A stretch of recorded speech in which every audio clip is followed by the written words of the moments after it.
Hi everyone, welcome back to another video from Wake&Tech. Today we are going to be learning how to search for products on Walmart.com. First of all, launch open any web browser of your preference and in the URL box type in Walmart.com and search. Also, make sure that you're logged into your Walmart.com account by entering your correct login credentials. Once you're inside the main homepage of Walmart, go ahead and locate the search bar at the top. In the search box, this is where you can search for products available on Walmart. Enter the name of the product you are looking for in the search bar. Once you are done, from the search result, select the product you want to purchase.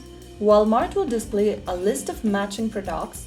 Scroll through the result to find the item you want. You can also use filters to narrow your search. Go to the top right section and right next to Sort By, click the drop down and use the available filters such as Best Match, Best Seller, Highly Rated, Low to High or High to Low Price, etc. After searching for the results, go ahead and click on the product you want to purchase to view its details. This will open the product's description, its price, customer reviews, available sizes or colors, depending upon the product you are searching for. Just select the quantity you want for the product and then click on Add to Cart on the right. Now you can go to your cart from the top right corner. Just click on your cart and you'll be able to see the product listed.